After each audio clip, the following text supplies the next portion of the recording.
you. Oh, got a chat. Okay. Okay, great. You can see the screen, and I guess you can hear me fine, correct? Put it in the chat. Great, great. Thank you so much for the test. I like to try that out. Thank you. Stay muted now.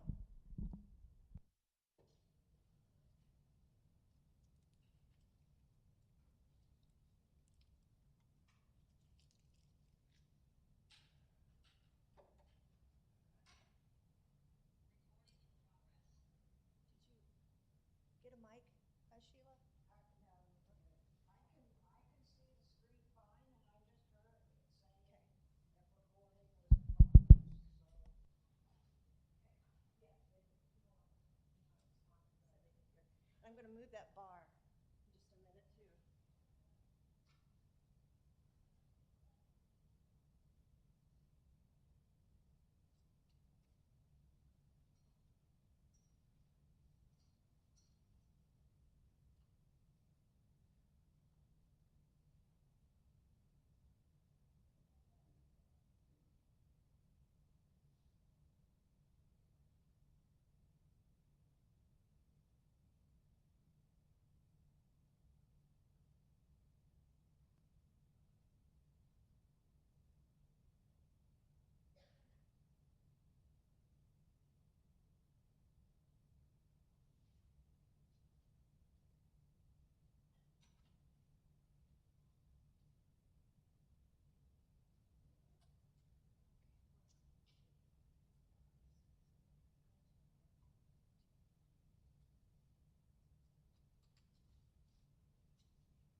move the lights down lower since she's got it on the computer.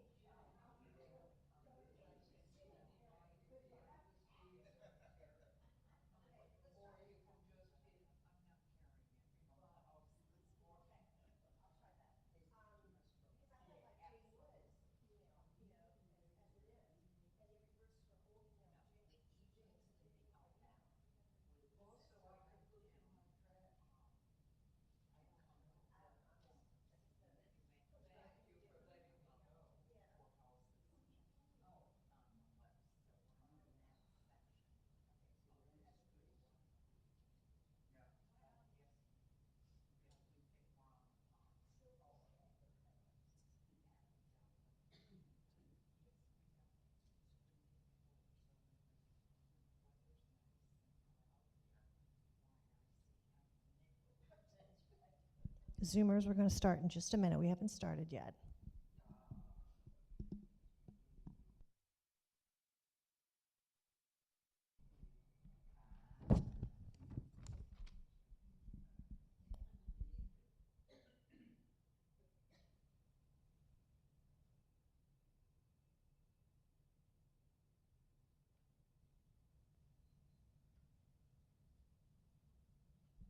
As soon as our speaker comes, we'll get started.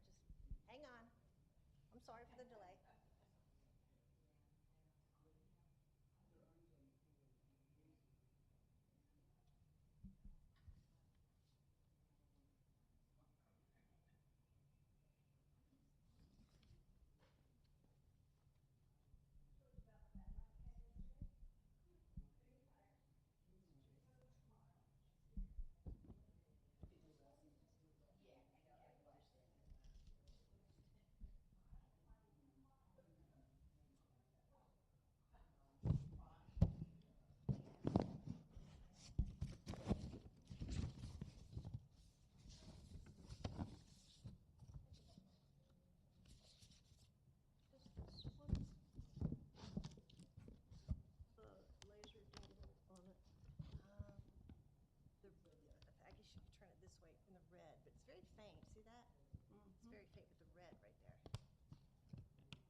Okay, I think we're about ready to get started. You ready, Nancy? Sheila, everybody ready? Thank you for coming. Sheila Dickison is going to introduce our speaker for today. Be sure to silence your cell phones, please. Good morning, everybody, and welcome to Nancy's second session on great women in history. Speaking about great women, for those of you who haven't heard Nancy's previous series on such topics as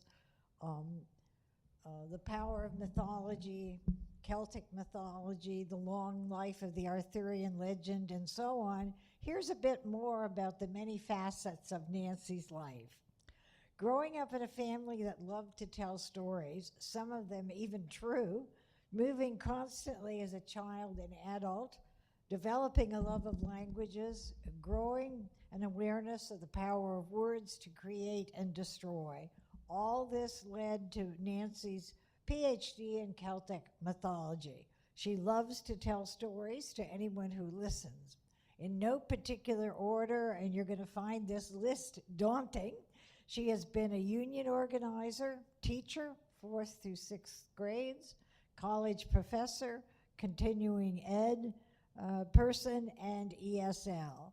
Translator, writer, editor, proofreader, art and fashion model, Lesh League leader, office organizer, secretary, political activist, wife, and mother. So who better than Nancy to continue the series on great women? Okay, Nancy, it's over and out to you.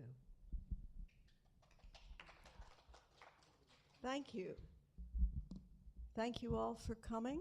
I really love to look out and see smiling faces. It reminds me of my youth when I was teaching people much younger than you are, but I was much younger then as well. Now, for those of you who think that the men who have, is this better? Worse? Better. Okay. For those of you who think that the men who have excluded women, disregarded women, found women uninteresting, and generally kept them out of the history books, among other things, for those of you who think that these men are no longer around, you're wrong. I had an encounter with one of them, men, who is a resident here a few days ago. I was walking down the hall when someone I know said, "You taught a class the other day." And I said, yes, I did. And he said, it was about women, wasn't it? And I said, well, yes, it was. I hope you can come next week. And his reaction,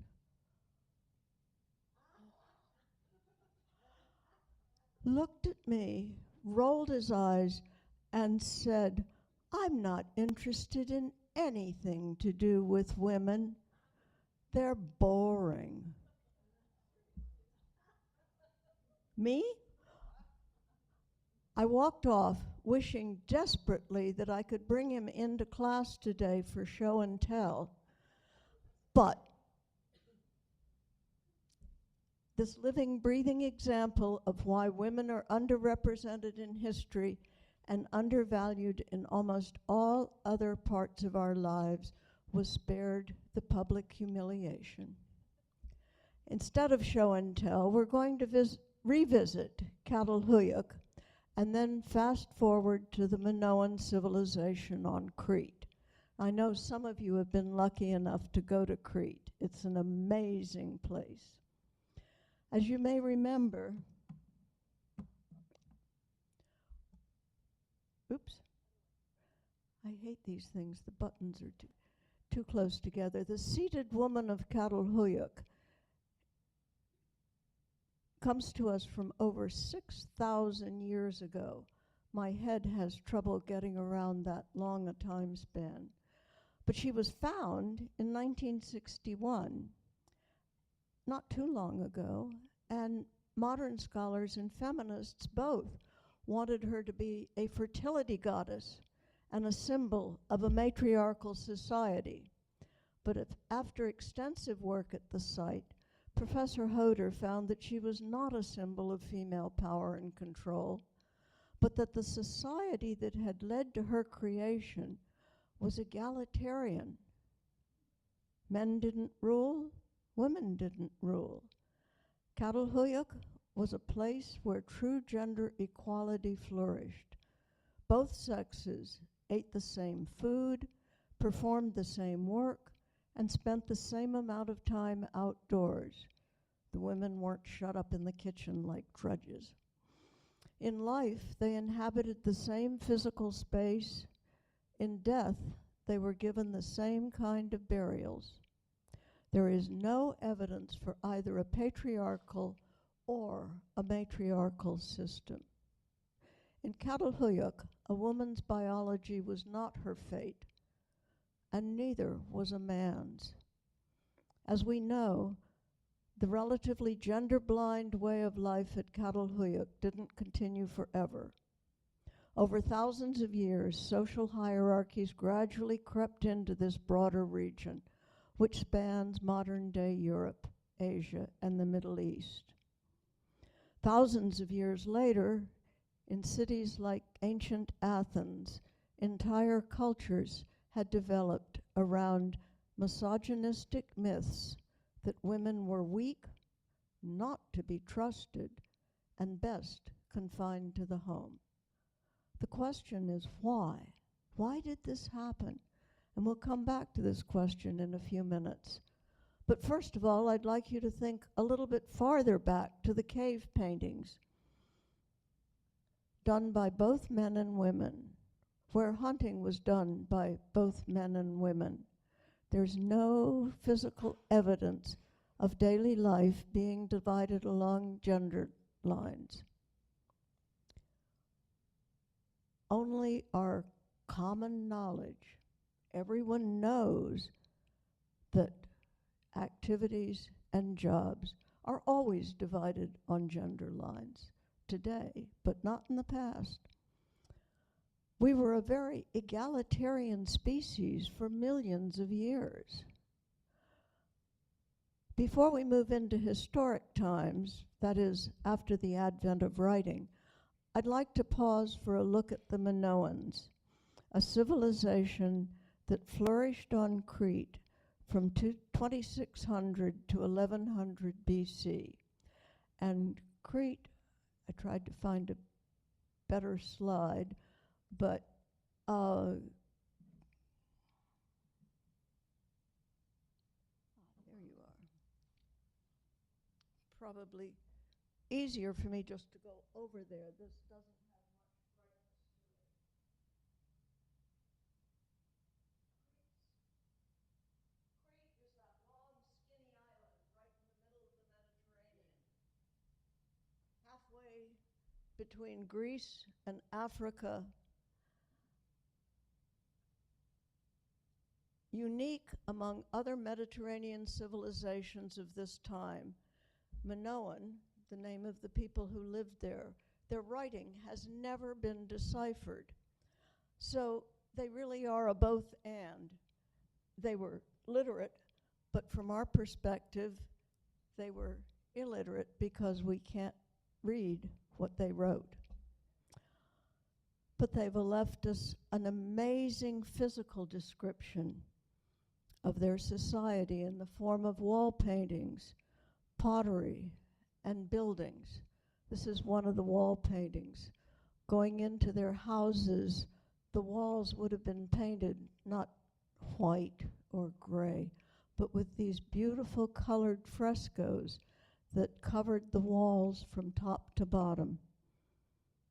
We also have a small written record from their neighbors. Now, where did the Minoans, the people of Crete, come from? Most historians agree that they came from the very same area of modern Turkey, where the seated woman of Catalhuyuk was created. And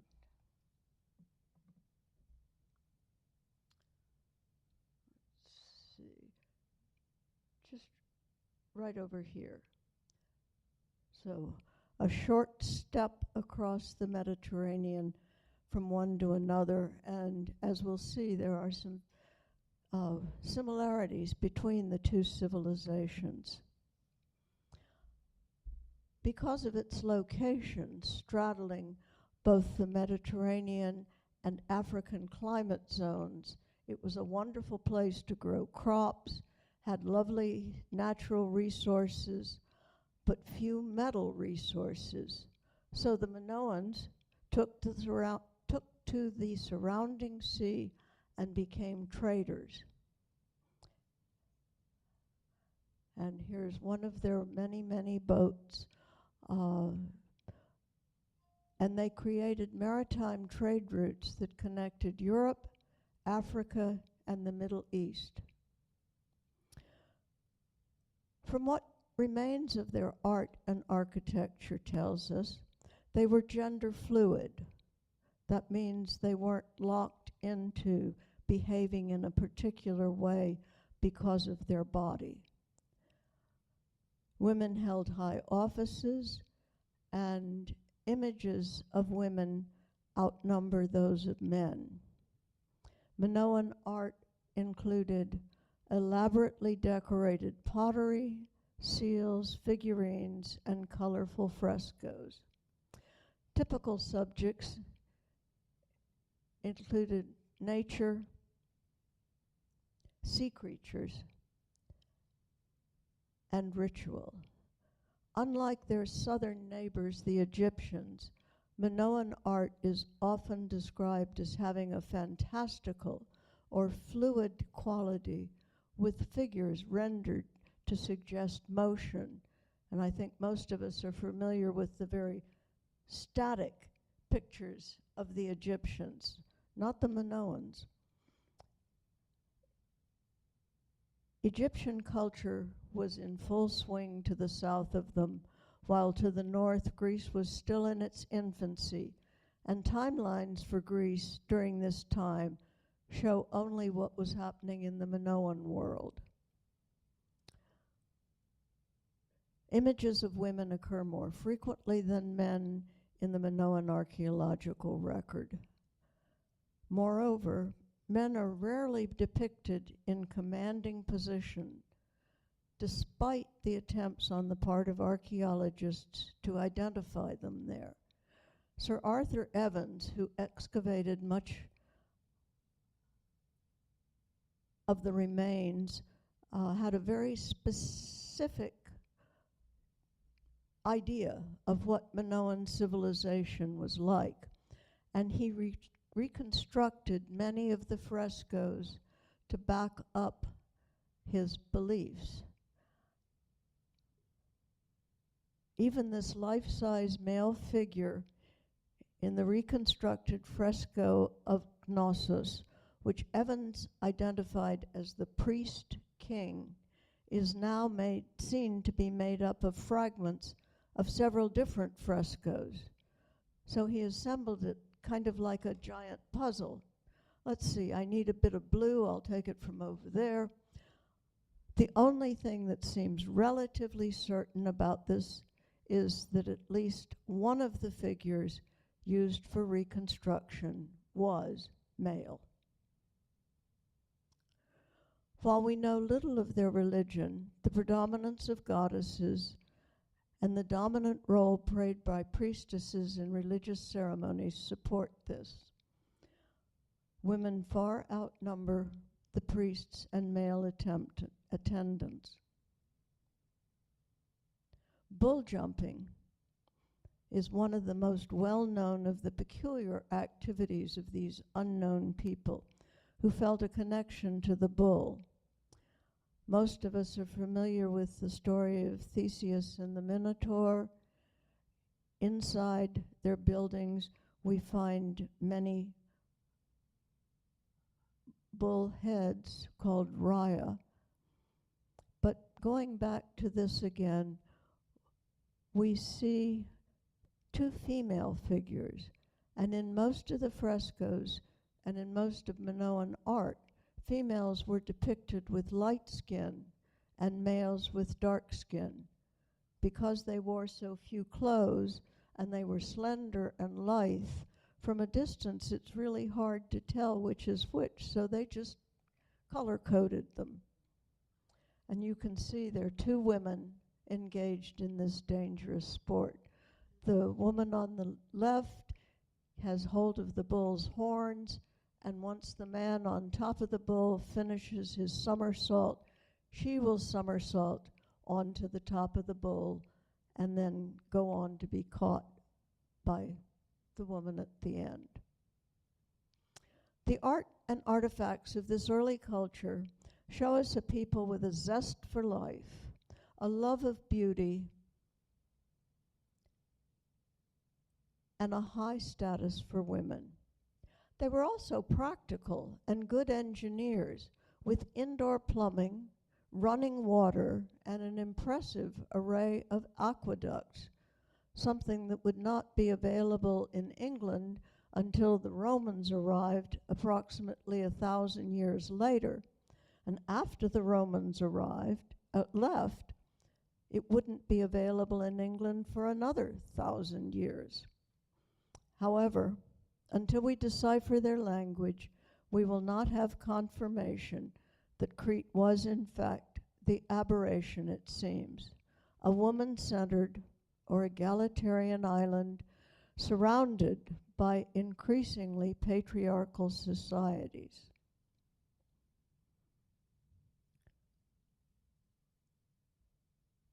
Obviously, over the millennia, the expression of art changed, and possibly the reason for creating the art. However, we can see the same solid, stoic, fierce female in these two statues. The one on the left from Catalhuyuk, the one on the right from Minoan Crete. And they both have their hands on animals. And one of the deity motifs that goes through a lot of societies that have important goddesses is mistress of the animals. The woman from Catalhuyuk has her arms on two statues of big cats, and the Minoan snake goddess obviously has control of the two writhing snakes. Marita Gimbutas, one of the most distinguished archaeologists of the 20th century, developed a bold and controversial theory about prehistoric Europe. Her theory deals with what she named old European cultures, that is, cultures that were in place before the migration of people from the East. Not quite sure where they came from, but migrations have swept across the continents of Asia and Europe for thousands of millions of years, always going from east to west. But they ran into people already there in old Europe.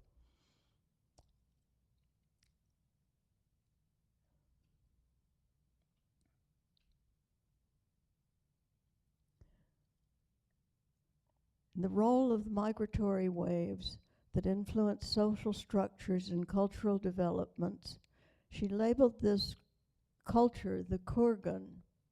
Although she began publishing over 60 years ago, her Kurgan hypothesis remains a subject of intellectual debate today.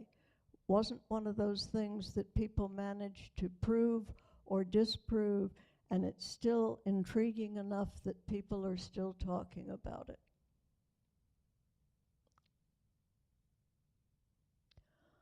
This extended look at our prehistory provides a context for the sessions to follow, allowing us to see that our species has not always been the world as default male, and that patriarchy slowly overtook earlier different ways of organizing society. Because patriarchy is the dominant schema today, it's often regarded not just as the norm, but the always norm. It's always been like this. But in our prehistory, we've seen societies where patriarchy was not yet in place and roles were not determined by sex. Now, Western society, where we live today, has a propensity for dualism. Light, dark, male, female, good, evil. This sort of division into categories makes us feel comfortable. The world is balanced. We know where we stand. And we tend to feel uncomfortable with anything that smacks of both and. Well, yes, it's this and that together. The fuzzy gray areas. Schrödinger's cat. This is one of the reasons there's been so much turmoil about the recent gender fluidity. But this sort of fluidity, as we've just seen, has existed in many cultures over many thousands of years. And our ancient ancestors were able to posit the existence of a creature who was half bull, like the one on the left, half human, or the lion man that we saw last week. Now, one problem that we have today is conflating sex and gender. Most folks use the two words interchangeably, using sex or gender, depending on what they feel like. But using sex to refer to physical attributes and gender to refer to cultural ones makes life and conversations much clearer. One woman with fluid gender was Queen Puabi, 2500 BC, who ruled over the ancient city of Ur in her own name. Her seal, which refers to her as queen, does not reference any husband in an era where women were always recognized in their culture by their partnership with a husband. Her cylinder seal shows her presiding over a banquet in a seating area that evokes royalty. Hers was the most lavish tomb in Mesopotamia ever discovered. The 4,500-year-old skeleton was draped in gold and precious stones. Golden rings decorated each finger. Golden looped belt lay across her waist, and a golden headdress, which you can see here, with intricately wrought leaves and standing flowers, adorned her head. 3 more bodies, presumably servants, accompanied her into the next world. But the resplendent grave goods are not the only reason the discovery rocked the world in the early 20th century. This tomb belonged to a woman. Grave goods included the silver lioness head finial for the arm of a chair, with shell and lapis lazuli inset eyes. Now, the idea of having a big cat on her armrest draws us back again to the seated woman of Catalhuyuk. Her jewelry alone, just the earrings and the necklace, weighed over 7 pounds. We find gender fluidity in early Irish literature with the stories of biological women like Maeve, who assumed what we see today as a man's role. She became a king who led her troops into battle and took with her not only her husband, but also her lover, which only kings were allowed to do. We can watch her transition in a story called The Great Cattle Raid of Cooley. It starts with Maeve and her husband Alil in bed. They've gone to bed for the night, And they start arguing when he says, you know, you're really a lucky woman that you married a wealthy man like me. To which she said, I have just as much wealth as you do, if not more. And the game was on. They woke up all the servants who had to bring in their possessions, no communal property back then, and piled them up, all of the jewelry, all of the animals, all of the everything they possessed.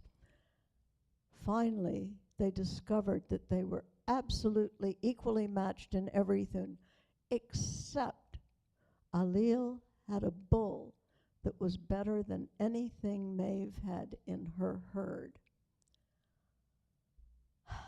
And Maeve cannot rest until she gets that bull. So the story's long, almost a Shaggy Dog story, which finally ends after massive death and destruction, in which the two bulls kill each other and go running off. Like all the other early Celtic stories, this one was transcribed by a Christian monk. Now, he was put in an uncomfortable position because, according to Christianity, women were evil, daughters of Eve. They had no right to argue with their husband. But he was also a Celt. He was Irish. He wanted to tell the story of his people. So he cut his losses by telling the story of his people flat out, and then tagged a little bit on at the end to protect his Christian status. It said, "Death and destruction is what you can expect if you follow the misguided rump of a woman." So in this story, as in many other early Northern European tales, gender is not fixed. A biological woman can appear and be accepted as male-gendered.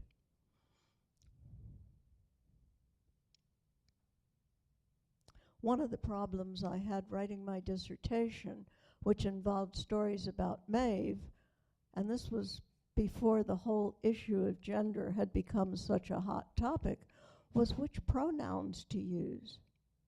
If Maeve is acting like a man, even though she's standing there in her beautiful woman's body, do I refer to her as he or she? And I found myself getting tripped up frequently. As we saw last week, women in Northern Europe had been warriors, taking on what modern historians and anthropologists had envisioned as an exclusively male occupation. So, for a long time, and still by some, the stories of women warriors, like Maeve, were labeled mythic, or even more difficult to support. In the case of an excavated grave with a female skeleton and weapons, the scholarship on sexing the skeleton was questioned. Now, this is after modern tests have come back, 99.99% accurate in sexing a skeleton. They said, well, maybe this is the 0.001% skeleton. Or they claimed, well, the archaeologists had just been sloppy when they were excavating here, and they threw these weapons into a woman's grave by mistake. But the biggest problem we face with the either-or approach is that academics and others posit that civilizations are either patriarchal or matriarchal. But it's not that simple. Now, matrilineal and patrilineal are easy opposites to posit. Matrilineal means you trace your ancestry through your mother. Patrilineal means you trace your ancestry through your father. A patriarchy means that men rule. So if you follow the either-or thing, A matriarchy should be an area where women rule as men do in a patriarchy. The problem with this is that matriarchy is not embedded in structures and institutions in any culture in the contemporary world. I mean, it's a nice, tidy, balanced construct, but it's just an ideology. It's just a theory.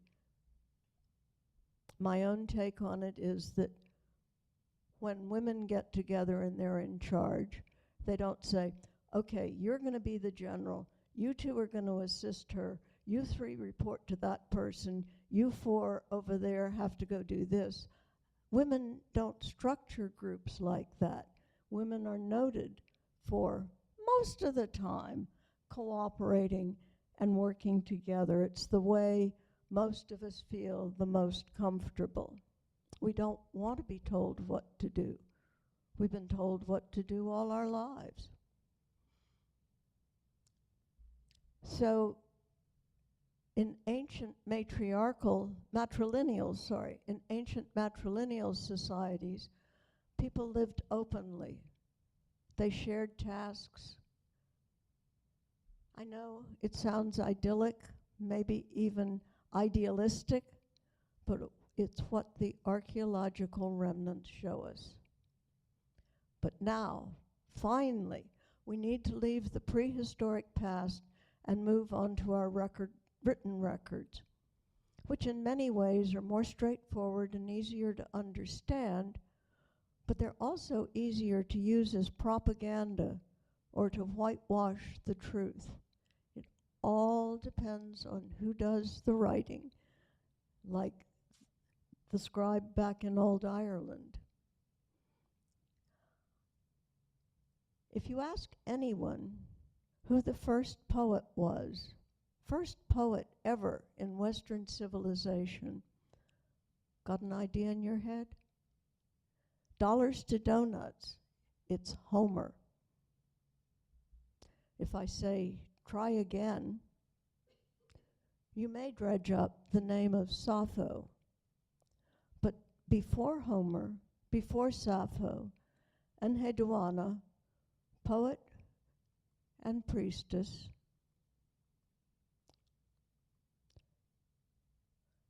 she's on the right, was the first poet whose name we know, and the first Western author to refer to herself as I. She was the daughter of Sargon the Great on the left. He was one of the earliest of the world's great empire builders. So in this dynamic duo, we have both the sword and the pen. Sargon got the sword, and Enheduanna had the pen. He conquered all of southern Mesopotamia and established the region's first Semitic dynasty. Now, Semitic is a linguistic distinction. There is no archaeological or scientific evidence of a common Semitic people.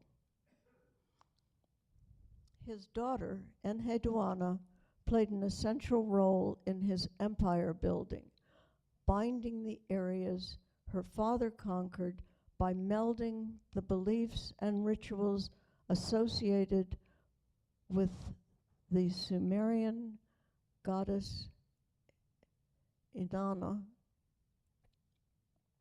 with those of the Akkadian, goddess Ishtar, by emphasizing those links, the things that they had in common, both fertility goddesses. She had emphasized the links in her literary and religious hymns and poems, creating a common system of beliefs throughout her father's empire. Now that's one of the easiest ways. It's not easy to accomplish, but if you can get everybody in a group believing in the same religion, they're going to stick together. mostly. Enheduanna used, I'm sorry, these got out of order. Cuneiform, a form of writing that emerged about 5,000 years ago, making it the world's first known form of writing. And it remained the dominant written language in the known world. Now let's just stop for a minute and think about all these firsts. The first empire, the first named author, the first recorded use of language to influence politics, first known form of writing, first known use of I. Wow. There's a lot of firsts happening here. But this is also a point in history when we can begin to see what the future holds for women in history. We'll take a moment first to look at Enheduanna's achievements in her poems, hymns, addressed to the Sumerian goddess Inanna and the Akkadian goddess Ishtar. She moved their attributes closer and closer together. She was positioned in the south, far from her father's seat of power, making her the most powerful and influential person in the area. Inanna represented the divine principle, who was the nurturing mother and the queen of heaven, overseeing and preserving the cycle of life.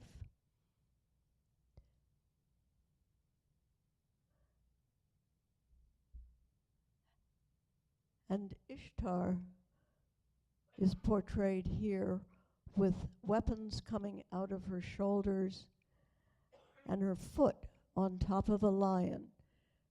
And whenever you see an ancient figure with their foot on top of something, it shows that they are in control. Here she is in control of all animals. Now, my favorite story, myth, concerning Inanna tells of Inanna going to see the god Enki. He was the god of wisdom. Remember that as I go through the story. She's young, a maiden, a virgin, and Enki plans to seduce her when she gets to his home. Enki tells his servant to keep the beer and wine flowing, and they start drinking together, and Enki becomes inebriated.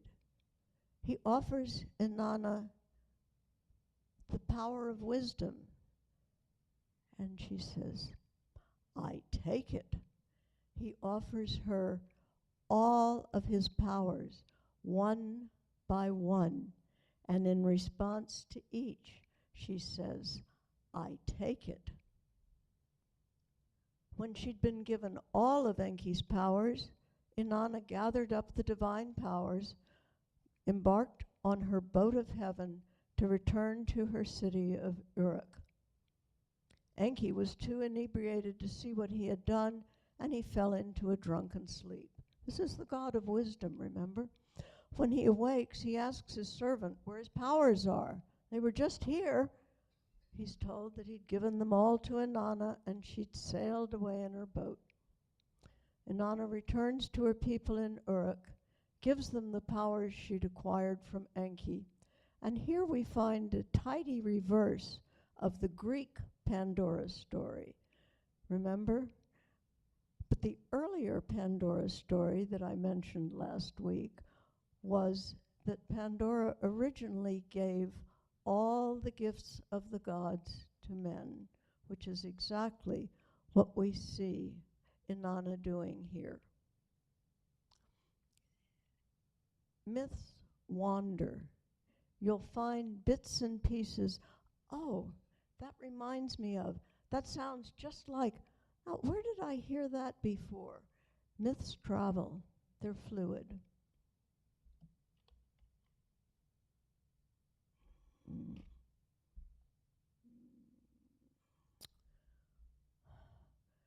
So one of the other stories shows her other side, or one of her other sides.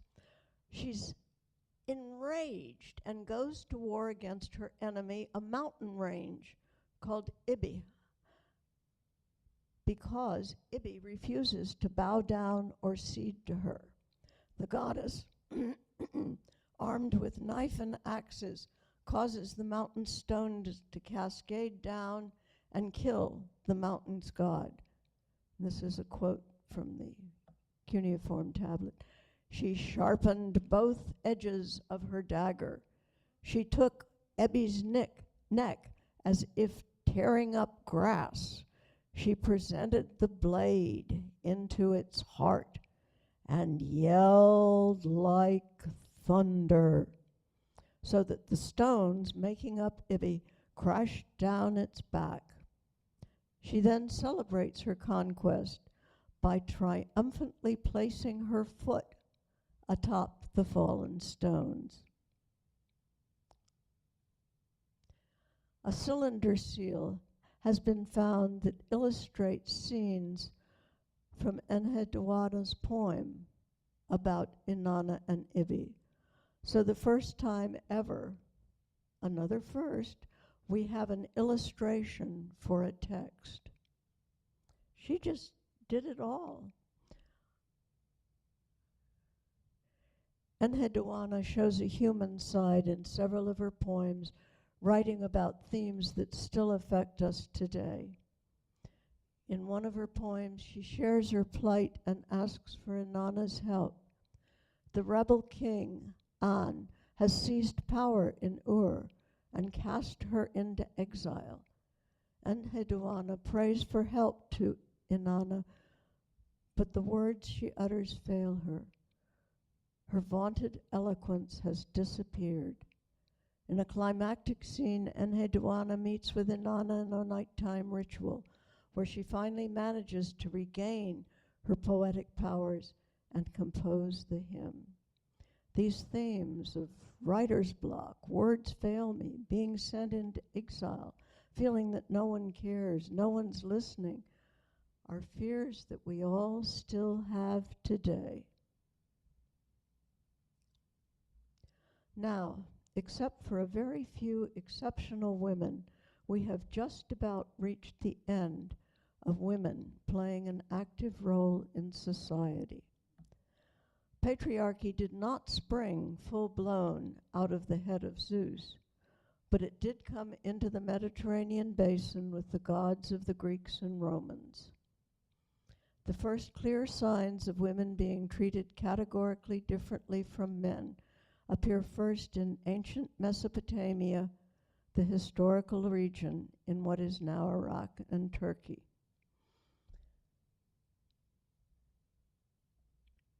They started keeping records, writing down names of families, how many children they had.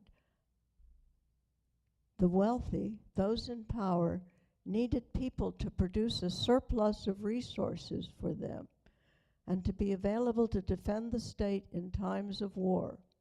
Because once you have a society acquiring a surplus, you'll have less fortunate neighbors wanting to take some of it.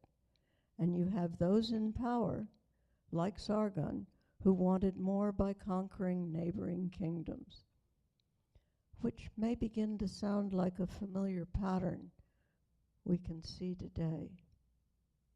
War is expensive, not only in terms of weapons and provisioning of armies, but also in terms of human life. The expression cannon fodder means, and this is a quote from the dictionary, military forces considered to be expendable. Human life has come to be seen as a commodity under patriarchy. Women were put to work producing more and more children, which left them virtually no time for anything else.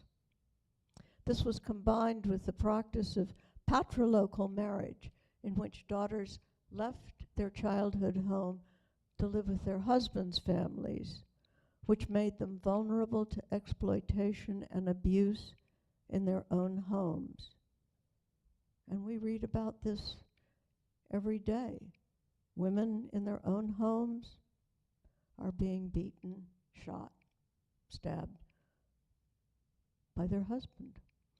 Over time, marriage turned into a rigid legal institution that treated women as property of their husbands, just as children and slaves were.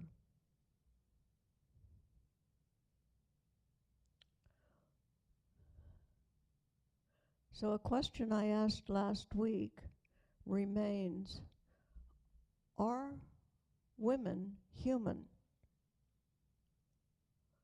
Scholars, academics, and lawyers are debating this issue seriously, and I tried to synthesize many of their responses to this question, and the bottom line is no, they're not, the way they're defined today. If you're curious, just Google the phrase, "Are women human?" And you'll find books and scholarly articles, all of which agree, not yet, they aren't. And ask the following question, why aren't they? And the one-word response is patriarchy. Men rule.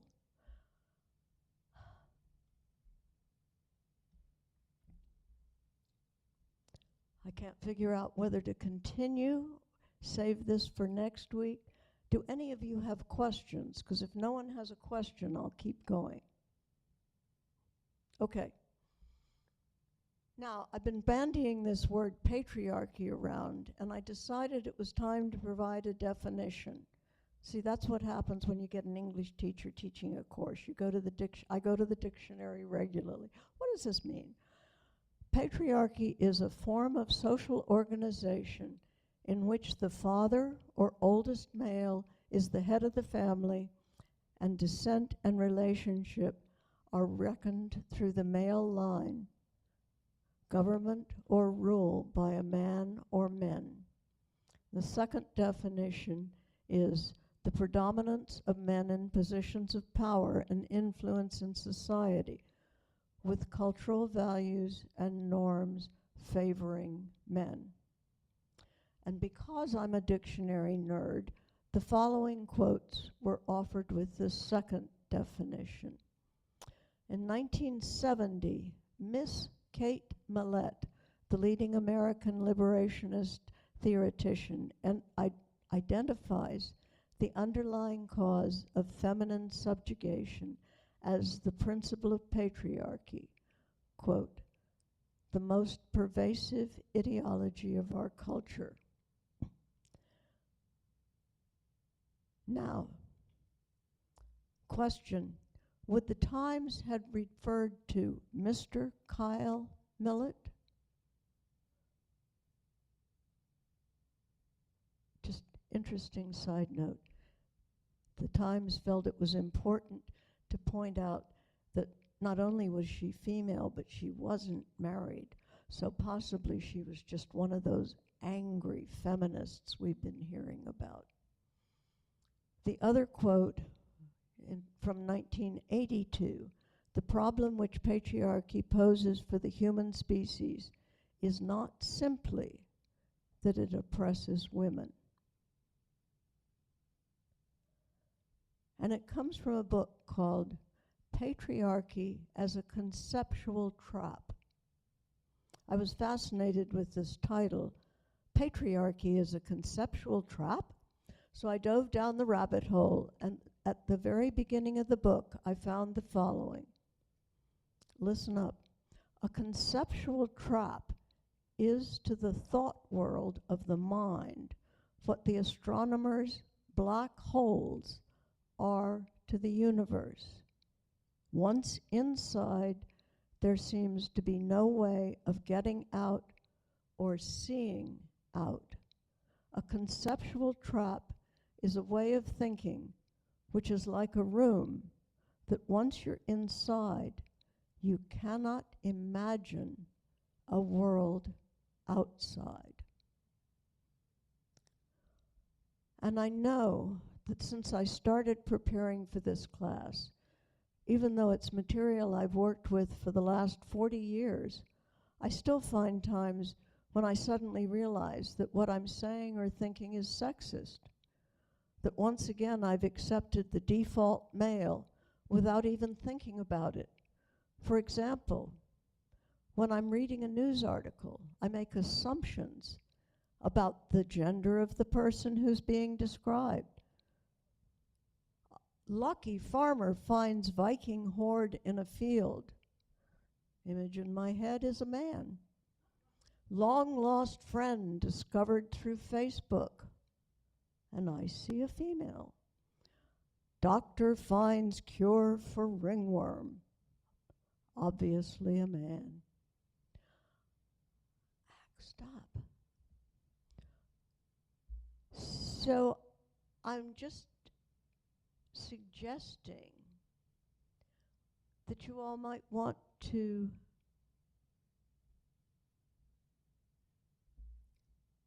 look at the thought patterns that follow what you're reading. Another example from me, I read the biography of Enheduanna, who's first described as her father Sargon's daughter. Very first sentence. Later, I read a biography of Sargon, where Enheduanna isn't mentioned at all until the very end of the book under the heading Family. I didn't notice this discrepancy until just a few hours ago. It's hard to find more examples because I've been conditioned since birth to see the world we inhabit. It's impossible to imagine a world outside.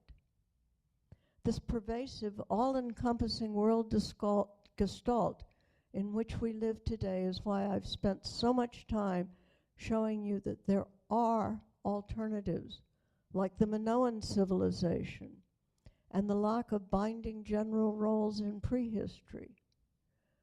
Our prehistory shows us a different world that modern men were unable to see because of the education and worldview that they shared.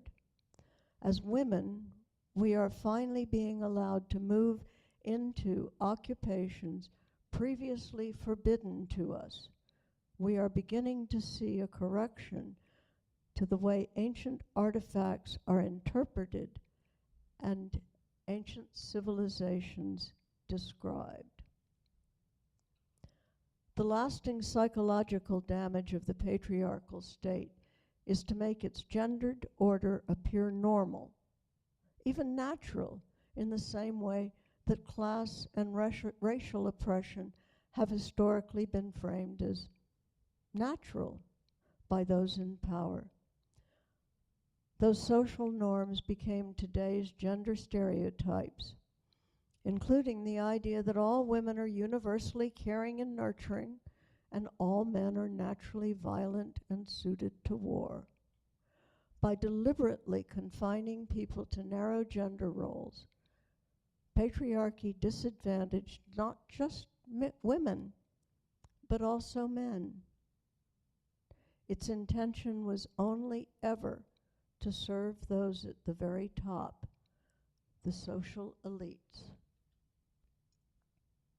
Next week, we'll move forward in time to the BCE-CE dividing line to look at the effect of the new religion, Christianity, on women. For the early years, the first 5 or 6 centuries, many women's fate improved, except, of course, for those who were martyred. Later, especially in the British Isles and Central Europe, opportunities for women expanded as the system of monasteries was put into place. Monasteries were a godsend for women. I guess I've been cut off. They were freed from the dangers of childbirth, encouraged to become educated, and to strive for leadership roles.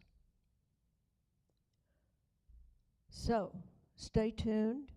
Are any of you interested in further reading, fiction, nonfiction? I'm happy to compile reading lists but only, okay, I'm seeing some nods in there.